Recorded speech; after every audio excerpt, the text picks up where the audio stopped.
ती अंगावर ब्लँकेट घेऊन झोपते. तो पण काही न बोलता झोपी जातो. तिला खूप रडू येत होतं. का ते तिला पण समजत नव्हतं. माझं काही चुकत आहे का, की माझ्या हातून काही निष्ठत तर नाही ना, ती विचार करत असते. दुसऱ्या दिवशी निलिमाला जाग येते. ती समोर सोफ्यावर बघते तर अक्षय उठून बसलेला असतो. ती त्याला बघून न बघितल्यासारखे करून उठते आणि बाथ घेण्यासाठी बाथरूम मध्ये जाते. तयार होऊन ती बाहेर येते तर अक्षय अजूनही त्याच स्थितीत बसलेला असतो. अक्षय, काही झालं आहे का? त्रास होत आहे का? असा का बसला आहेस? ती काळजीने त्याला विचारते. काही नाही, तो तिचा हात झटकून उठतो आणि बाथ घेण्यासाठी बाथरूम मध्ये जातो. तो बाथ घेऊन येतो तर निलिमा तयार झालेली असते. तो तिला इग्नोर करून स्वतःच आवरत असतो. ते दोघे चेकआउट करतात.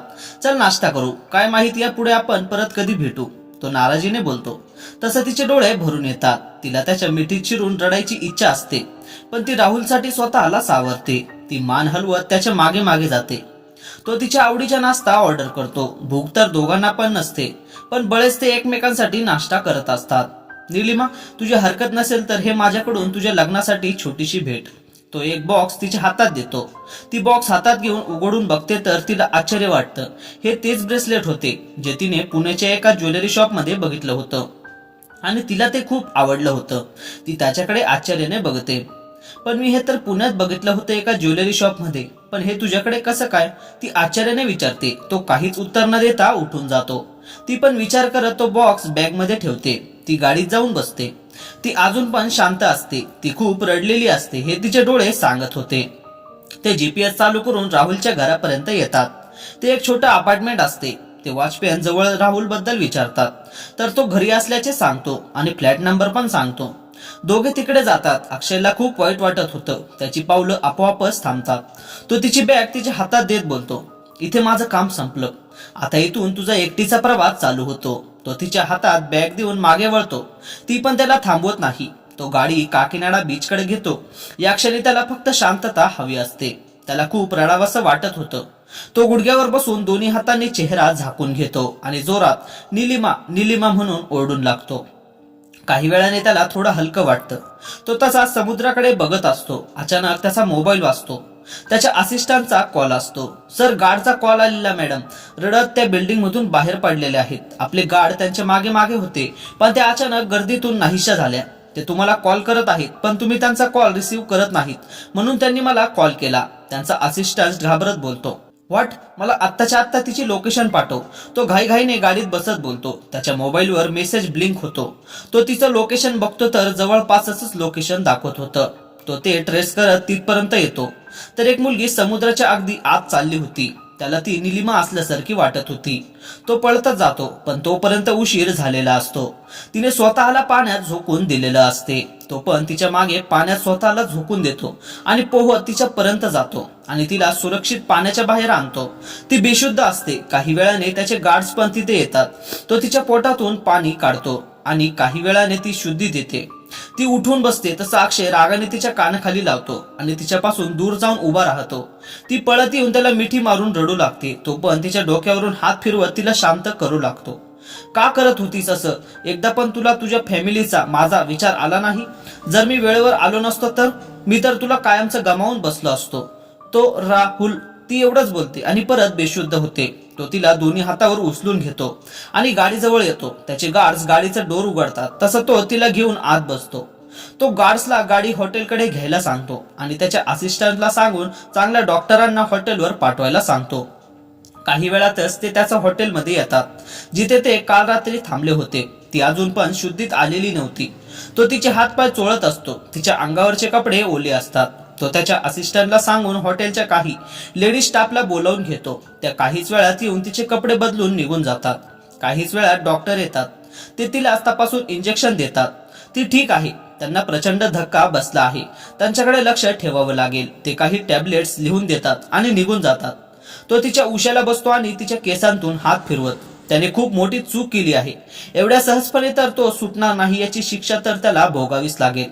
तो रागाने मुठे आवळत उठून गॅलरीत जाऊन कॉल करतो. हॅलो मिस्टर स्वामी, तुमच्या कंपनीत राहुल जॉबला आहे ना? त्याला आत्ताच्या आत्ता जॉबवरून कमी करा आणि त्याला कुठेच काम मिळणार नाही याची व्यवस्था करा. तो काही वेळ बोलून आत येतो तर ती अजून पण बेशुद्धच असते.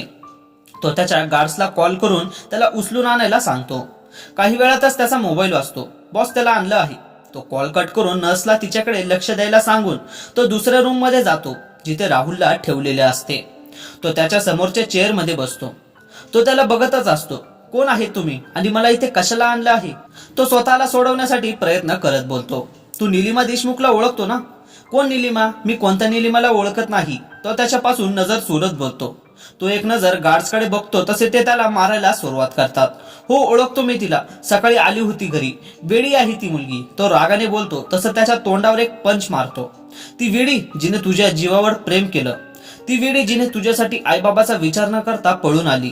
ती वेडी, तुला माहित आहे तिने कधी बसने किंवा रेल्वेने प्रवास सुद्धा केला नाही, पण तिने फक्त तुझ्यासाठी तेवढा लांबचा प्रवास करत इथे आली.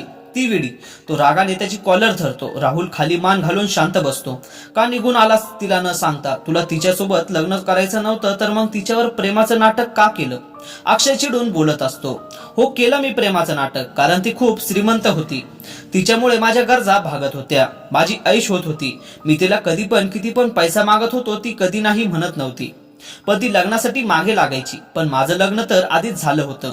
मी तिला फक्त लग्न करू अशी आशा दाखवत होतो. एके दिवशी तिने तिच्या फॅमिलीशी माझी भेट घडवून दिली. तिच्या डॅडनी माझ्याबद्दल माहिती काढली. जेव्हा त्यांना समजलं माझं लग्न झालं आहे तेव्हा ते माझ्याकडे आले होते मला तिच्या आयुष्यातून बाहेर काढायला. जेव्हा मी त्यांना ब्लॅकमेल करून त्यांच्याकडून 10 लाख रुपये घेतले आणि ते शहर सोडून आलो. मला माहित नव्हतं ती इथपर्यंत येईल म्हणून. तो मान खाली घालत बोलत असतो. तुला लाज वाटली नाही एका निरागस मुलीच्या भावनाशी खेळताना?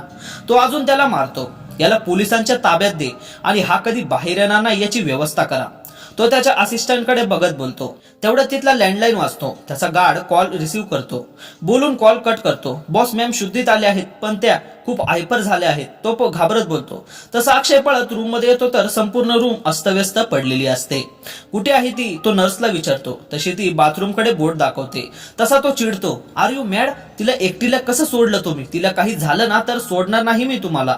आणि तो रूमचा दरवाजा उघडण्याचा प्रयत्न करतो, पण तिने बंद केलेला असतो.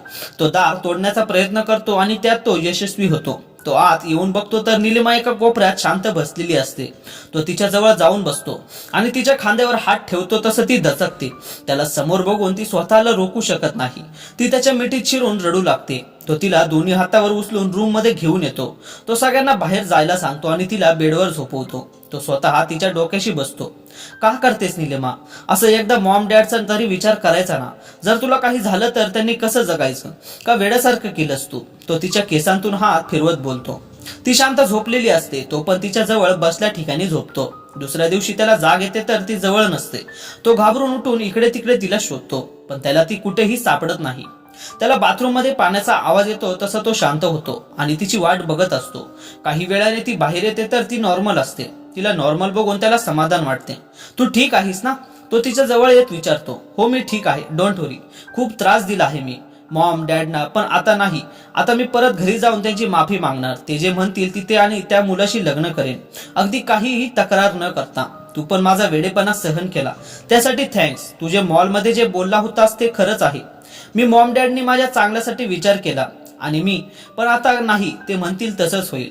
ते डोळे पुसत स्वतःला नॉर्मल करत बोलते, पण तो मात्र तिलाच बघत विचार करत राहतो. ही तीच निलिमा आहे का जी एकदम वेंदळी, सतत बडबडणारी, निरागस? तो हसत स्वतःच आवरायला जातो. तो बाथ घेऊन येतो आणि त्याच्या असिस्टंटला सांगून त्याचे प्रायव्हेट जेट तयार करून ठेवायला सांगतो. ते दोघे नाश्ता करण्यासाठी खालील रेस्टॉरंट मध्ये येतात. नाश्ता झाल्यावरती त्याच्या समोर एक पॅकेट ठेवते. यात तुझ्यासाठी लेटर आहे. जमलं तर मला विसरून जा. ती एवढं बोलून ती गाडीत जाऊन बसते. तो पण लेटर तसंच ठेवतो आणि गाडीत येऊन बसतो. काही वेळाने ते एअरपोर्टला पोहोचतात. त्याच विमान पुण्याच्या दिशेने उड्डाण घेते. ती पूर्ण प्रवासात शांतच असते. काही तासांचा प्रवास पूर्ण करून ते पुण्यात पोहोचतात. ते दोघे एअरपोर्ट बाहेर येतात. तो तिच्यासाठी गाडीचा दरवाजा उघडतो. तसं ती दार लावत बोलते. आपला प्रवास इथून चालू झाला होता, आता इथेच संपला आहे. इथून आपले रस्ते वेगळे आहेत. ती डोळ्यातील अश्रू लपवण्यासाठी डोळ्यांवर गॉगल चढवते आणि तिने बुक केलेली कॅब तिच्या समोर येऊन उभी राहते. ती त्यात बसून निघून जाते. तो पण जड मनाने गाडीत बसून निघतो. दोघांच्या गाड्या विरुद्ध दिशेने निघतात. आणि मग 6 महिन्यांनी आज देशमुखच्या घरी परत एकदा निलिमाच्या लग्नाची घाईगडबड चालू असते. आज निलिमाची मेहंदी असते. ती पहिल्यापेक्षा खूप शांत होती. तिला राहुलने धोका दिला त्यापेक्षा ती अक्षयला जास्त मिस करत होती. भूतकाळ शेवटच्या दिवशी तिने हॉटेलमध्ये त्याचा तो झोपलेला असताना काढलेला फोटो ती रोज बघत होती. जेव्हा ती घरी सुखरूप आली तेव्हा तिच्या मॉम डॅडना खूप आनंद झाला होता. त्यांनी तिला एका शब्दाने सुद्धा बोलले नव्हते की काही विचारले नव्हते. ती तिच्या मॉम डॅडची माफी मागत होती. त्यांनी पण तिला माफ आता केले होते. अक्षय पण जडमनाने घरी येतो. तो घरी आल्या आल्या रूम मध्ये जातो आणि स्वतःला बेडवर झोकून देतो आणि डोळे बंद करून तो निलिमाचा चेहरा आठवू लागतो. तिचा हसताना तिचे ते क्यूट एक्सप्रेशन तो खूप मिस करत होता. तो मोबाईल मधील तिचा पिक काढून बघू लागतो. अचानक तिने दिलेल्या पॅकेटचं त्याच्या लक्षात येते. तो उठून बॅग मध्ये ते पॅकेट काढून हातात घेतो आणि दीर्घ श्वास घेऊन ते पॅकेट उघडून बघतो तर त्यात तिने त्याच्यासाठी एक लेटर लिहून ठेवलेले असते. तो ते काढून वाचू लागतो.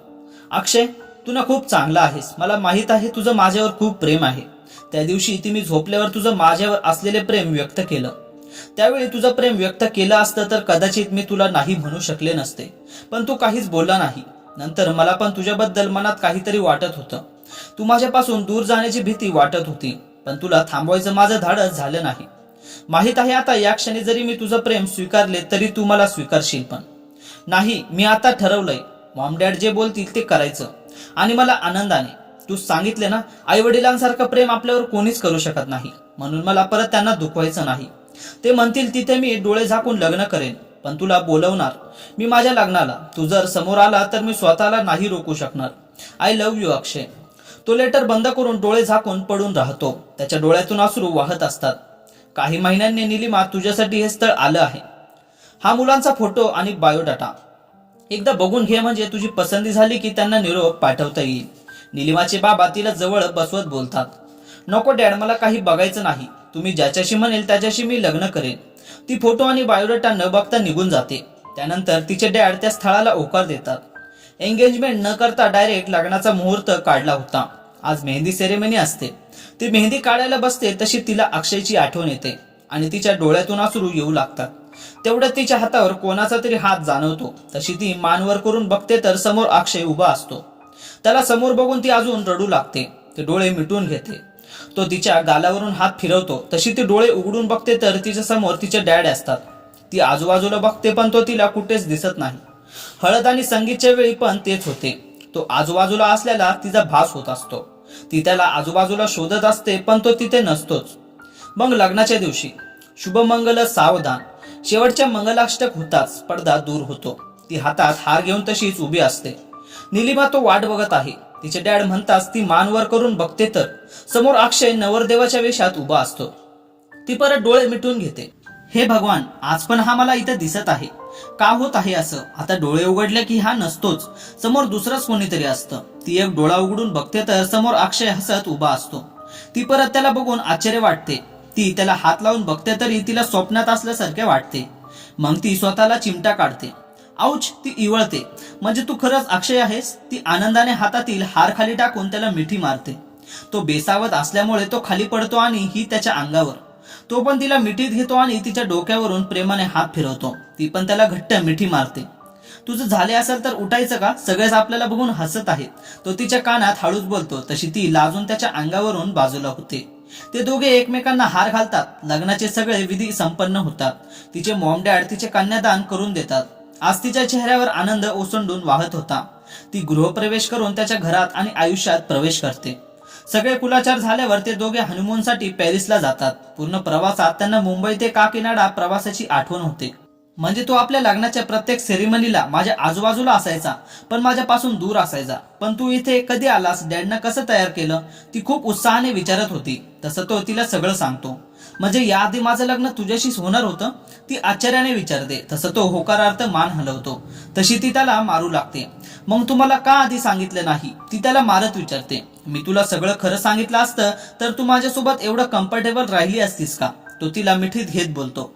ती पण त्याच्या खांद्यावर डोकं ठेवून सुखी संसाराची स्वप्न बघत तिचा त्याच्या सोबतचा आयुष्यभराचा प्रवास सुरू करते. मित्रांनो, इथेही निलिमा आणि अक्षयची लव्ह स्टोरीची कथा समाप्त होते. जर तुम्हाला ही प्रेम कथा आवडली असेल तर या व्हिडिओला लाईक आणि चॅनलला सबस्क्राईब नक्की करा. लवकरच तुम्हाला अशीच एक नवीन प्रेम कथा घेऊन येईल. धन्यवाद.